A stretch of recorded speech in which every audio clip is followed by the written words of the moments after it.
Magandang gabi po sa ating lahat. Para po sa ating communion message, ngayon pong gabing ito ay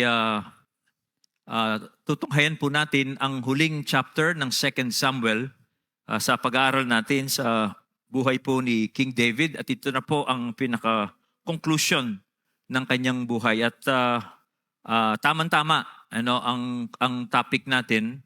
Ang communion natin ngayong gabi ay tamang-tama. Inakma ko yung passage para po sa ating communion. Now, ang konteksto po ng 2 Samuel 24, yung final chapter ng 2 Samuel, yung author po ay gusto niya na ipaalam sa kanyang mga readers o mga bumabasa sa kanyang tala ay kung papaano nalaman yung lugar kung saan itatayo ang temple. Yan po ang, sa palagay ko, yung pakay nung author ng 2 Samuel. No? Dito sa last chapter, gusto niyang ipaalam sa kanyang mga readers kung bakit doon nailagay yung temple, yung location na yon. Now, ang templo po, napakahalaga niyan sa mga Hudyo dahil ito po ang lugar kung saan ang Diyos ay kinatatagpo niya at kinatatagpo niya ang kanyang bayan at kung saan po ang Diyos ay naninirahang kasama yung kanyang bayan.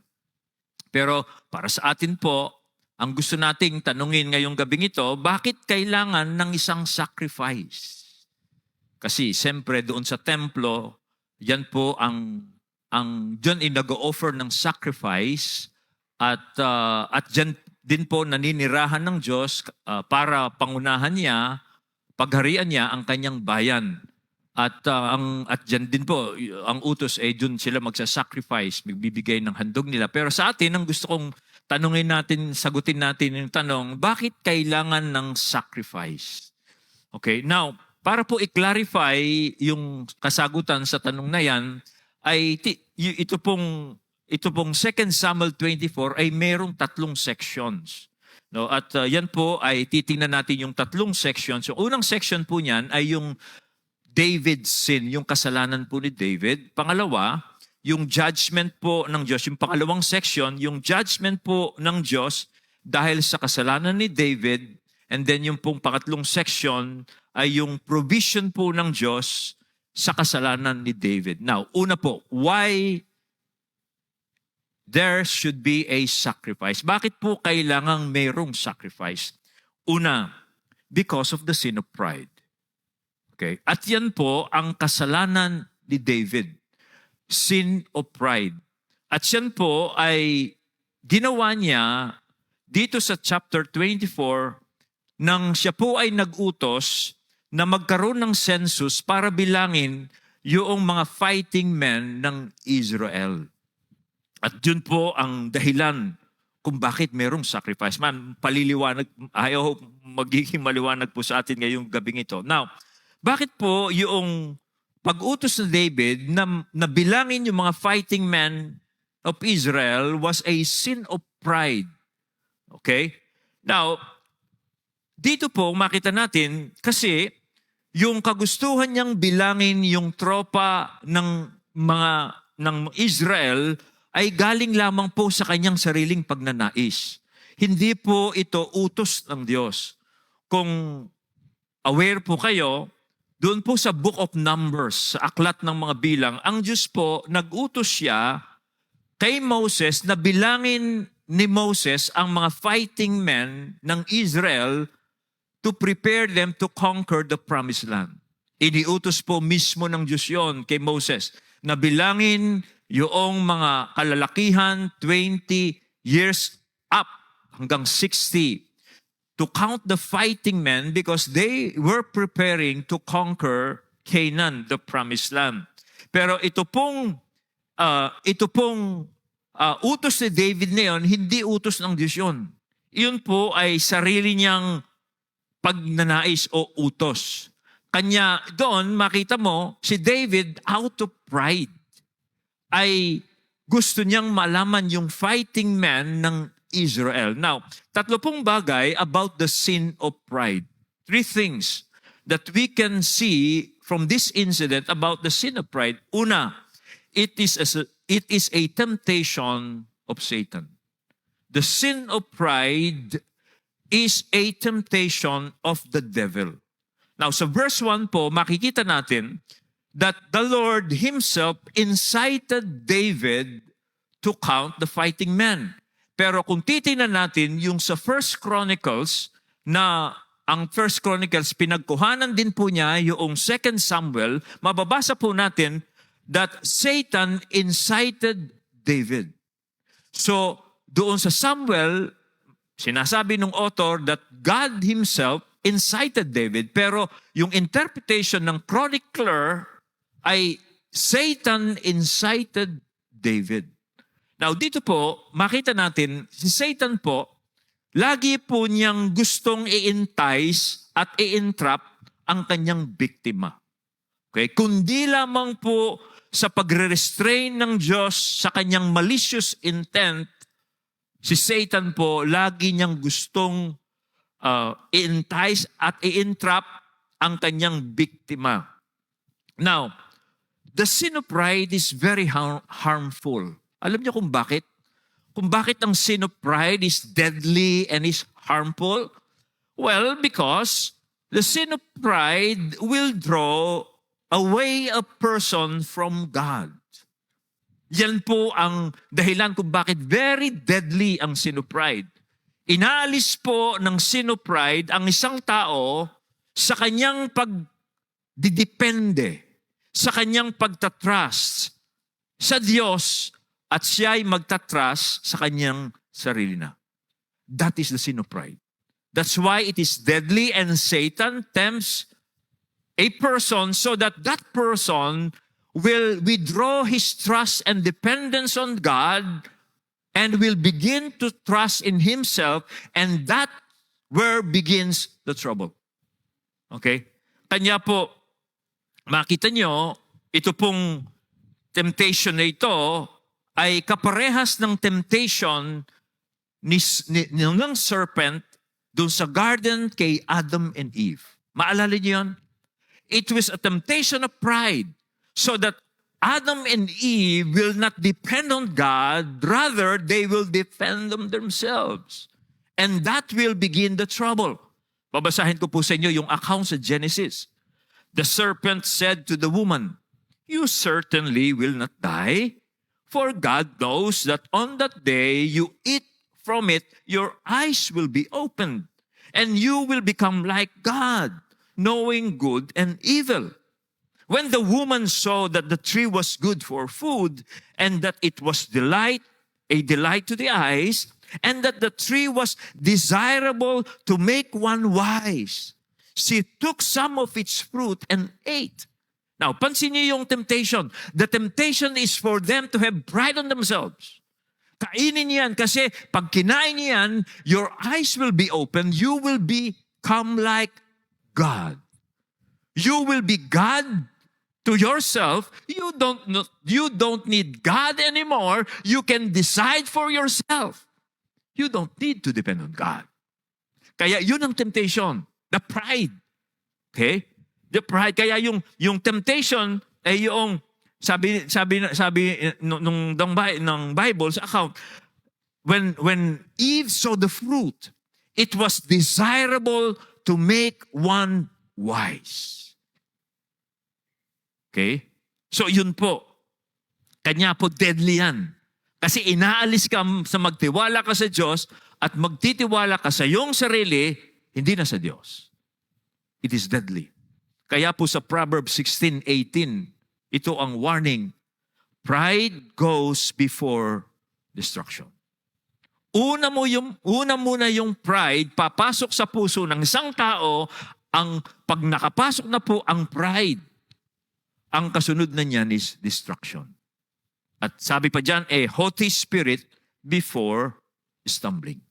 Magmamalaki muna ang isang tao, and then tiyak ang kasunod niyan, kasiraan na.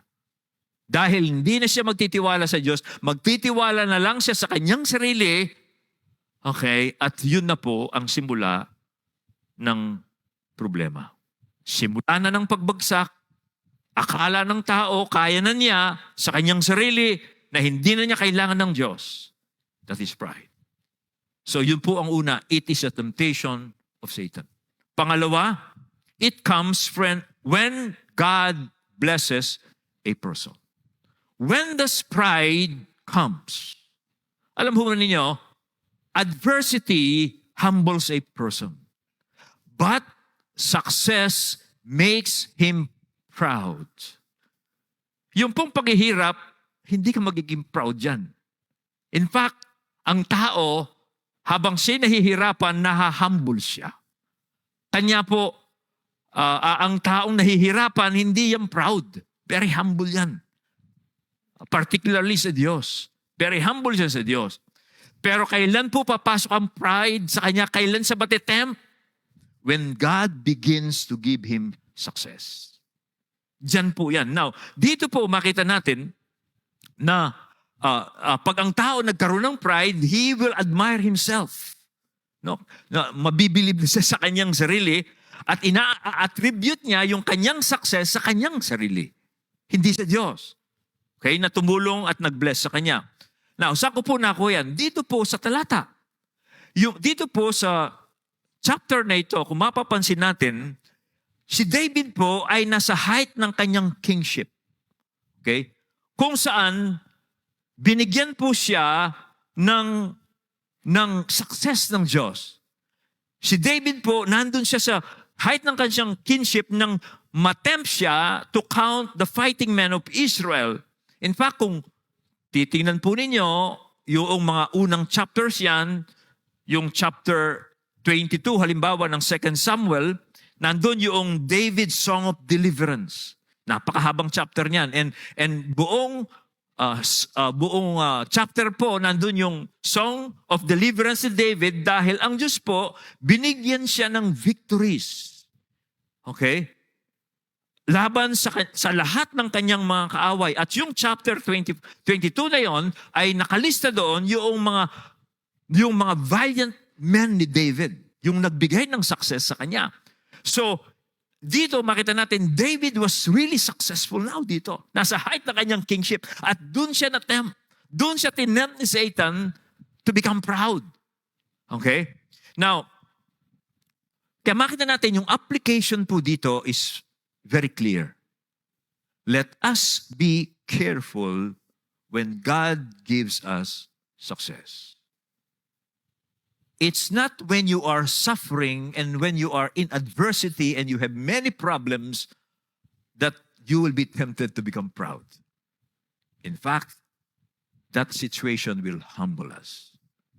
But when we are given success, that's when the temptation to become proud comes. Dito po, hindi ko alam kung ilang beses ko nang binasa itong paalala ni Moses sa mga Israelita bago sila pumasok sa land of Canaan. Kasi alam ni Moses na pag pumasok sila sa Canaan, God will bless them. Kaya ang warning po ni Moses, bago pa lang sila pumasok sa Canaan dahil tiyak na mararanasan nila ang success, prosperity, and wealth, winarningan na sila ni Moses. Dito mababasa natin na sabi niya, mag-iingat kayo na makalimutan niyo ang inyong Panginoong Diyos na hindi na ninyo susundin yung kanyang mga utos, yung kanyang mga ordinansa, yung kanyang mga statutes na iniutos ko sa inyo ngayon. Kasi sabi niya, otherwise, pag kumain na kayo and you are satisfied and you build good houses and you live in those houses and when ang lahat ng yung kahayupan ay biniblessa ng Panginoon, sabi niya, yung mga herds nyo, yung mga flocks nyo, mag-i-increase na yan. Tapos yung silver nyo, yung gold ninyo, mag-i-increase na yan. And everything that you have increases, sabi niya, then the temptation will come. Then your heart will become proud. Sabi niya, and you will forget the Lord your God who brought you out of the land of Egypt, out of the house of slavery. Makakalimutan niyo ang Diyos nung kayo ay inaalipin pa sa Egypt, hirap na hirap kayo. Pero pagdating na ninyo doon at sagana na kayo, may temptation, you will forget Him. And then, anong sabi ni Moses sa kanila? Otherwise, you may say in your heart, my power and my strength and the strength of my hand made me this wealth. But you are to remember the Lord your God, for it is He who is giving you power to make wealth in order to confirm His covenant which He swore to your fathers as it is this day.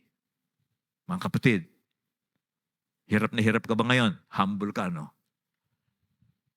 Okay. Kapatid, blessed ka ba ng Panginoon? Successful ba? Yun, ingat ka. Magiging proud ka. Matetempt kang maging proud. Diyan po ang isang malalaman natin. And then pangatlong matututunan natin dito sa tungkol sa pride, sin of pride, its fruit is deadly. Nakamamatay po ang kasalanang ito. Okay? Kasi ganito, at first, we are doing what we do to serve God and the people whom we are serving. Pero pag po ang Diyos, be-bless na tayo kasi nagiging faithful tayo. Tiyak po yun. When we are serving God and when we are serving people and we are faithful to God, tiyak po yun, be-bless ka ng Panginoon. Be-bless ka. Tiyak yun.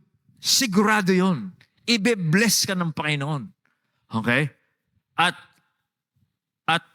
dahil po doon, pag dumating na yung blessing, dyan na po yung temptation to let pride enter our hearts. That's where the problem begins. At ano po ang magiging problema pag pinapasok na ng isang tao ang pride sa kanyang puso? Okay, dati naglilingkod siya sa mga tao. Pinaglilingkuran niya yung mga tao. Pero pag pumasok na yung pride, uoppress na niya yung mga tao. Uoppress na. Uoppress na. Dito po sa 2 Samuel 23, a chapter preceding this 20, meron pong revelation ng Diyos kay David. Doon po sa revelation ni David, ng Diyos kay David na yun, kinrontrast po ng Diyos ang righteous leadership against the worthless leadership. Gusto ko pong basahin sa inyo yung revelation na pinakita ng Diyos kay David regarding righteous leadership o servant leadership against worthless leadership. Ito po ang sabi ni David. The Spirit of the Lord spoke through me, and His word was on my tongue. The God of Israel said it. The Rock of Israel spoke to me. Ito ang revelation sa kanya ng Diyos. He who rules over mankind righteously, who rules in the fear of God, is like the light of the morning when the sun rises, a morning without clouds, when the fresh grass springs out of the earth from sunshine after rain. Sabi niya, if a person is a righteous leader and he's leading in the fear of God, he will be a blessing to the people. He's like a sun on a cloudless day. He's like rain after the sun to the flowers. He will be a blessing.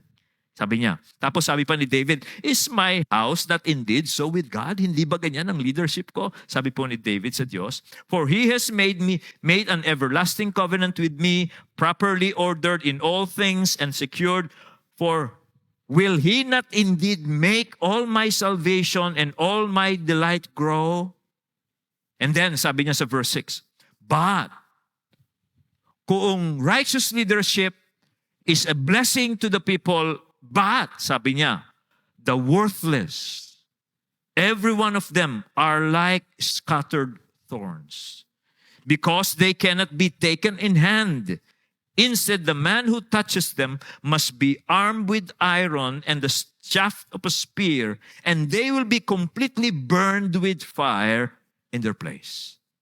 Pero yung mga worthless leaders, sabi niya, mag-o-oppress yan. Mag-o-oppress yan. Okay? When they become proud, they will oppress those whom they serve. At bago maalis yan, it takes violence. Kaya kailangan, sabi niya, hindi mo mahahawakan yan eh. Kailangan mong gumamit pa ng sibat, kailangan pa ng spear para alisin sila at sunugin sila. Because they are nagiging burden na sila sa people. Parang isang halimbawa pong naiisip ko kanina is, halimbawa, isang ama ng tahanan, nagsisikap siya, nagtatrabaho siya, sasabihin niya, for my family. At binless naman siya ng Panginoon. Tiyak, be-bless ng Panginoon ng isang taong tapat at masipag at may takot sa Diyos. Be-bless yan ng Diyos. Pero pag po binless yan ng Diyos, ingat siya. Kasi pag binless siya ng Panginoon, maaaring maging proud siya. Tapos sasabihin pa niya sa kanyang pamilya, hindi niyo ba nakikita yung sacrifice ko sa inyo? Yung bang magiging tyrant na? Yung bang yung dapat Diyos na siya sa pamilya. Hindi na siya servant. Yung service niya becomes entitlement. Instead of being a servant, naghahanap siya ng entitlement. Because pride entered his heart, kanya po nagiging oppressive na yung authority meron sa kanya. So, kailangan ng sacrifice. Kasi itong pride na ito, when a person lets it in his heart, he will be drawn away from God and he will become oppressive. Kaya kailangan ng sacrifice. Kanya po, pupunta tayo dun sa pangalawang point. So, bakit kailangan ng sacrifice? Because there is God's judgment in pride. Okay? Dito po makita natin, because this sin was so deadly, God has to judge it. Doon po sa buhay ni David. Because the sin of pride was very deadly, God has to judge it in the life of David. Pero meron po tayong matututunan dito. Okay? Meron tayong matutunan dito. Ito po, una, bagamat may judgment ang Diyos sa isang taong prideful, ang isa pong well-trained heart readily humbles himself when he senses pride in his heart. Ulitin ko, bagamat may judgment, pero ang isang taong well-trained yung kanyang heart sa kanyang relationship sa Diyos will readily humbles himself when he senses pride has come in his heart. Ito po ang nangyari kay David. Sa verse 10 and 11, matapos pong bilangin yung pong fighting men niya at ibinigay sa kanya yung bilang ng mga fighting men niya, sabi po ng Bible sa verse 10, now David's heart troubled him after he had counted the people. So David said to the Lord, I have sinned greatly in what I have done. But now, Lord, please overlook the guilt of your servant, for I have acted very foolishly. Nakita niyo si David? He readily humbles himself. And he asked God for cleansing. Okay? Bakit? Kasi he well-trained siya sa kanyang relasyon sa Diyos. Okay? Now, dito, pansinin nyo, yung thinking of being independent of God is acting very foolishly. Yun po ang sabi ni David, I have done very foolishly. Okay? Kasi po si David, bata pa lang siya, natutunan na niyang magtiwala sa Diyos. Naalala niyo, si David, shepherd pa lang siya, nagpapastol pa lang siya, natuto na siyang magtiwala sa Diyos, kaya kahit leon, tigre, kung ano man ang kumakalaban sa kanya, he learned to trust God. Bata pa lang siya, alam na niya yun. Kaya natalo niya si Goliath at sinabi niya, kahit na wala akong full armor, natutunan kong magtiwala sa Diyos. Kaya lumaki siyang nagtitiwala sa Diyos. Well-trained yung heart ni David. At dahil well-trained po yung heart ni David, ito na po ang point natin dito. Pag well-trained ang puso mo, kapatid, you readily humble yourself. When you sense that pride has come in your heart. Okay? I-contrast mo kay Saul. Dito si David, agad niyang kinonfess eh. Pero si Saul, ano ang ginawa niya nung siya kumprontahin ni Samuel dahil nilabag niya ang utos ng Diyos, yung maliwanag na utos ng Diyos. Patayin mo, sabi ng Panginoon, yung mga Amalekita, wala kang titira, hari, bata, matanda, kuba, etc., etc., mga hayop. Ano ang ginawa ni Saul? Nagtira siya.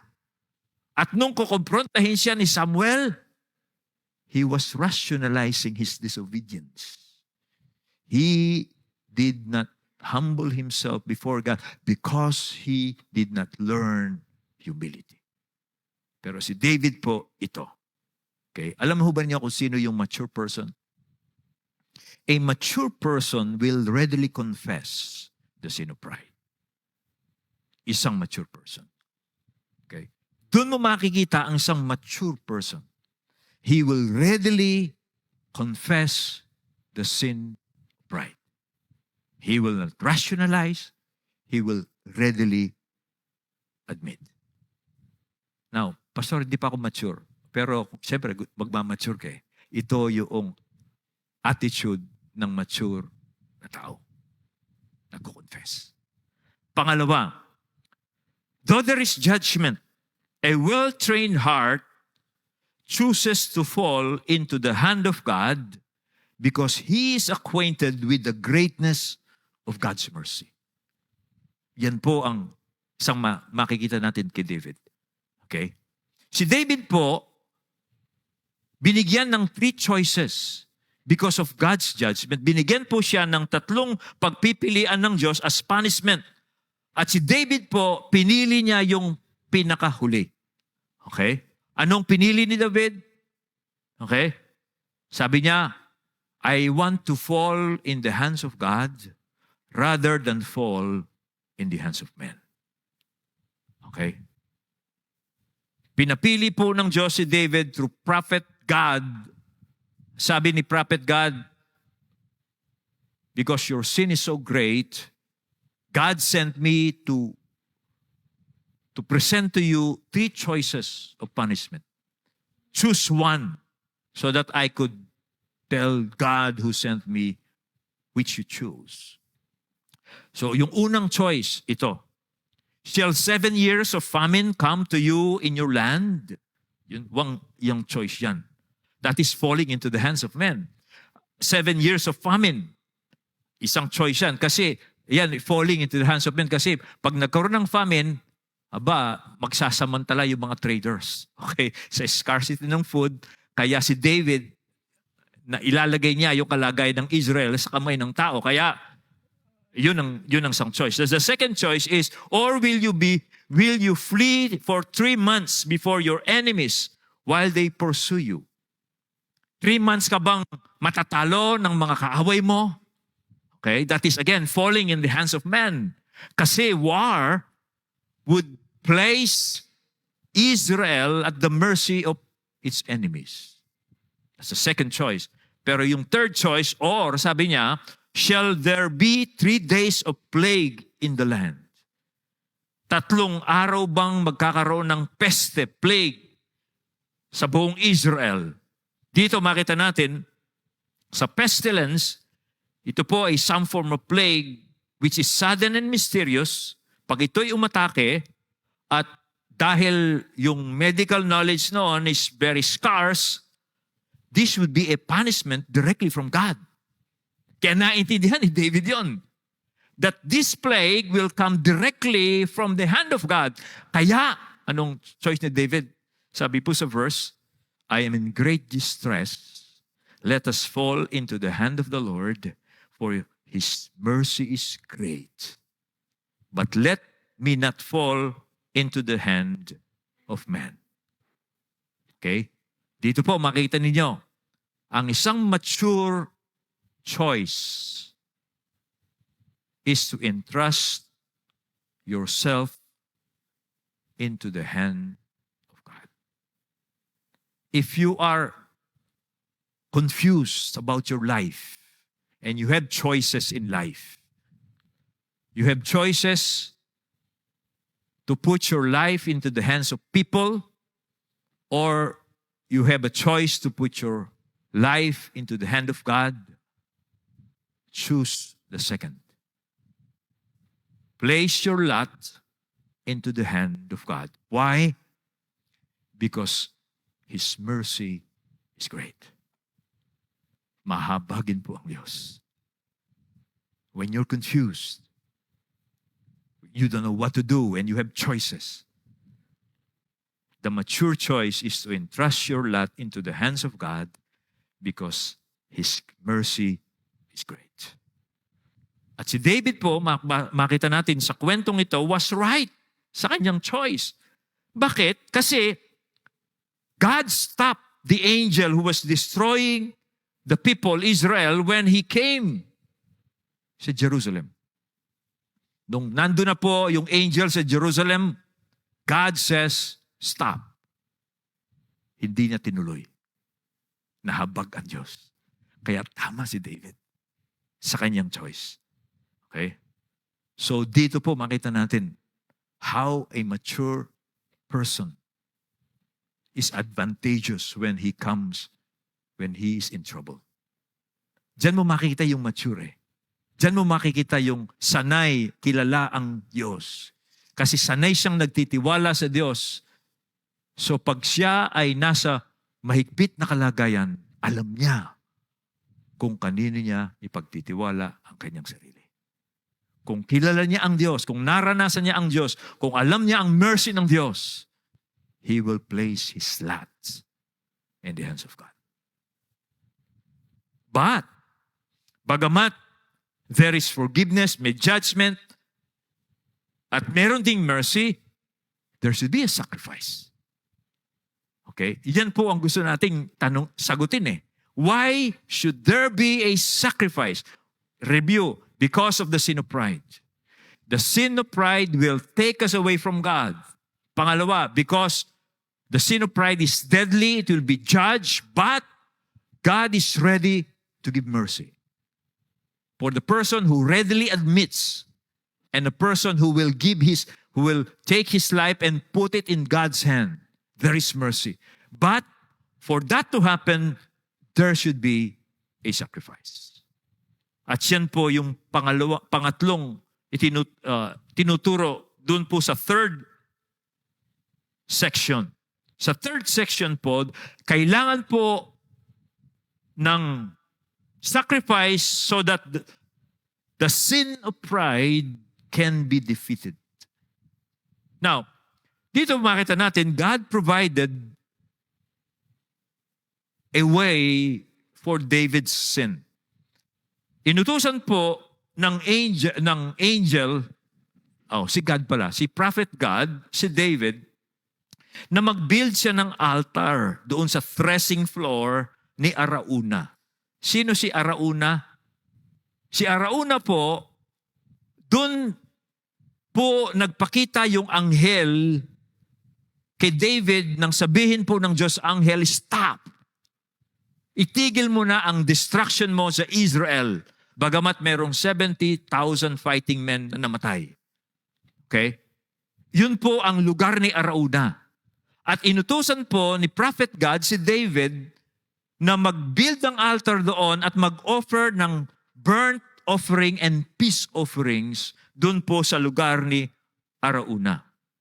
Kaya po makita natin sa verse 25, nung pong binili ni David yung pong property ni Arauna, nung una ayaw pagbili ni Arauna, binibigay na lang niya kay David kung kailangan po ninyo. Sabi niya, binibigay ko po sa inyo ito. Sabi niya, nandyan pa rin po yung mga baka, nandyan pa rin po yung mga implements for the sacrifice, for the wood and the animals. You can take it for free. But David said, alam natin yung classic na sinabi ni David, no, I will pay for it for you with the price because I will not offer to the Lord without me sacrificing for it. Classic. Hindi ko na quote yung precise verse, no. Pero ganun nga po. At nung ginawa po ni David John, ano po ang nangyari sa verse 25? Then David built there an altar to the Lord and he offered burnt offerings and peace offerings, and the Lord responded to prayer for the land, and the plague was withdrawn from Israel. The plague stopped pagkatapos pong magkaroon ng offering. Now, gusto kong i-point natin dito yung significance po ng place for the location where the sacrifice was offered. No?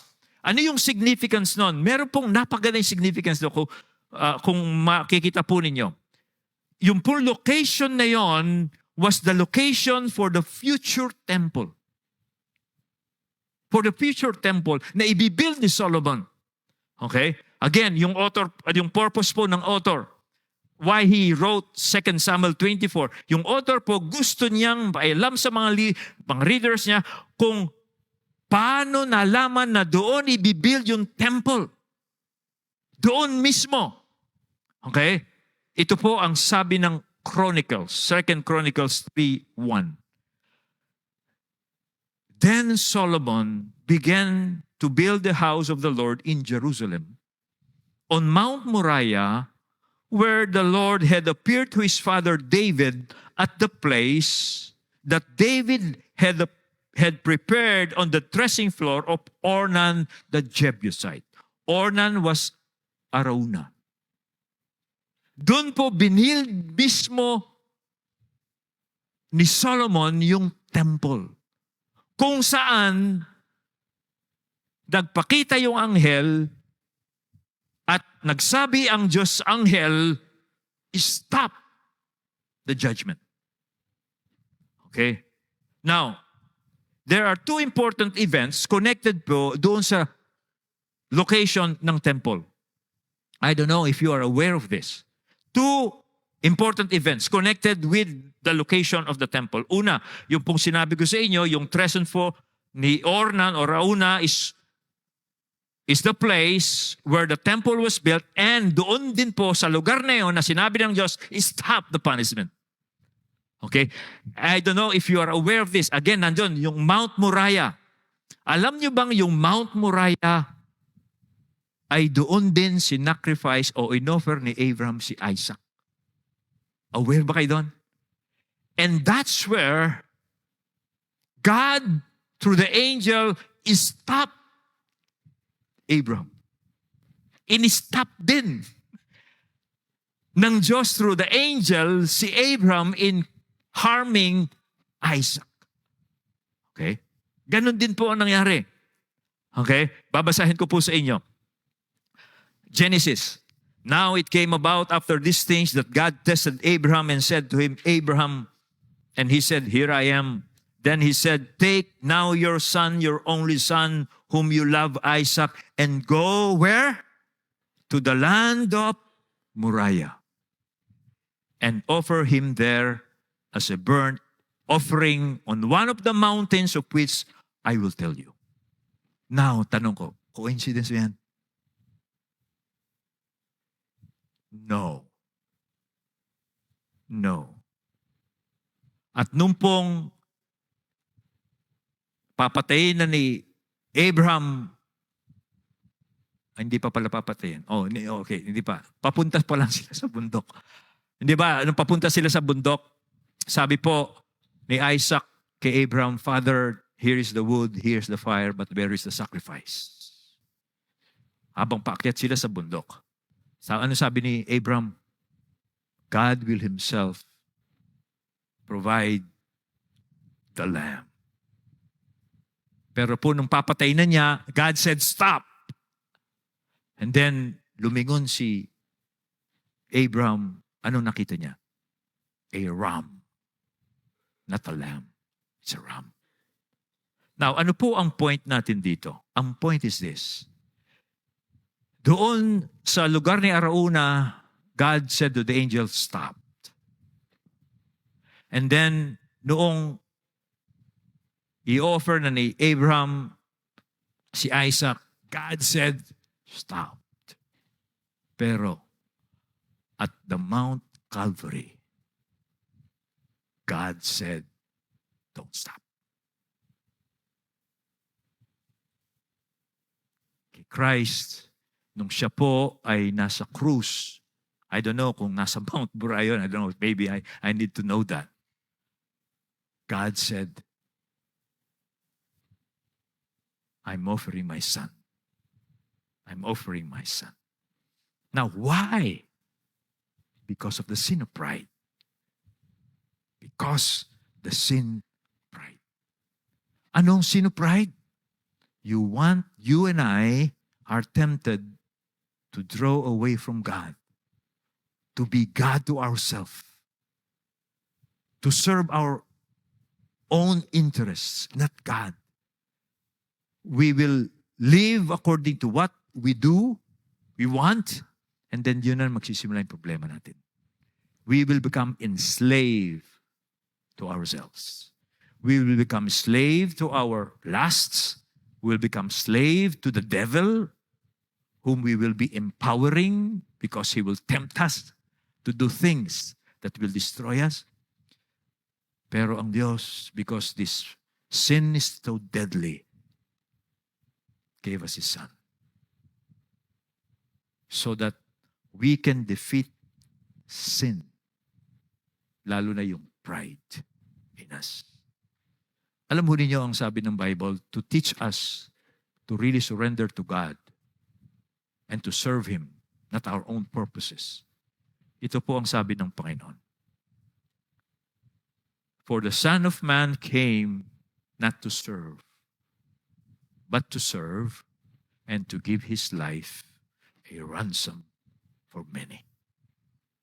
Dito po sa halimbawa ng ating Panginoon, para po ma-defeat sa atin ang sin of pride at hindi na tayo tuksuhin ng dyablo na lumayo sa Diyos at magtiwala sa sarili natin na inisip natin kaya natin mismong si Jesus.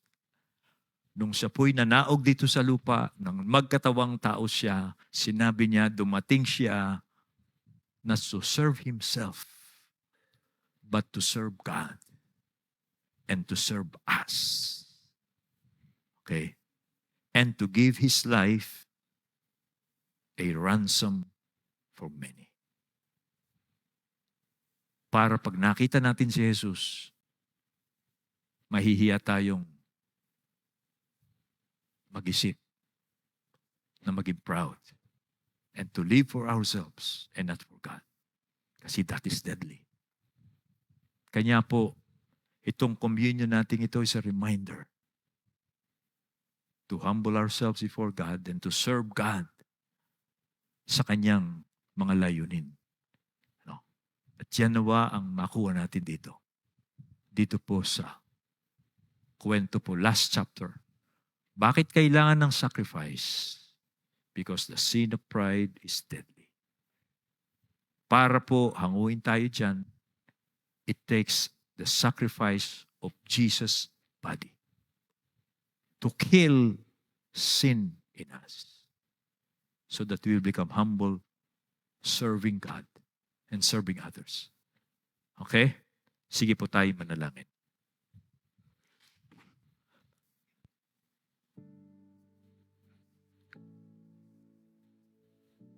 Kayo po, O Diyos, ang mabuting Diyos na dapat naming paglingkuran dahil kayong lumikha sa amin ayon sa inyong layunin para pamahalaan ang iyong creation under your lordship so that we could reflect who you are to your creation, and in turn, we can represent creation before you as God. Thank you for providing for our sin, especially for pride, by giving your Son, who became an example for us of humility, of faithfulness, and of service. Nawa ang kanyang halimbawa at ang kanyang sacrifice ang siyang maghikayat sa amin na maging humble sa Diyos, na maging tapat sa Diyos, at hindi namin papapasukin ang anumang kahambugan, kapalaluan, pride sa aming puso, at kung ito man ay papasok sa amin, especially when you are blessing our efforts, blessing our faithfulness, ay wag naming papasukin ito, kundi alalahanin ka namin dahil kayo ang nagbibless sa amin, kayo ang nagbibigay sa amin ng success, walang iba, kayo ang nagbibigay sa amin ng kapangyarihan, lakas, lahat-lahat na at yung favor Nang sa ganun po ay maingat naming pasalamatan ka at magpakumbaba kami patuloy at huwag kaming mag-iisip ng entitlement, kundi lagi kami mag-isip na kami ay servant of God like our Savior Jesus Christ. And may this communion that we will celebrate tonight remind us of that truth that you have done for us. Aming ang Diyos. May we remain faithful to God. May we remain faithful to our calling to serve God in His creation, to represent Him in His creation. Ito po ang aming panalangin sa pangalan ni Jesus. Amen.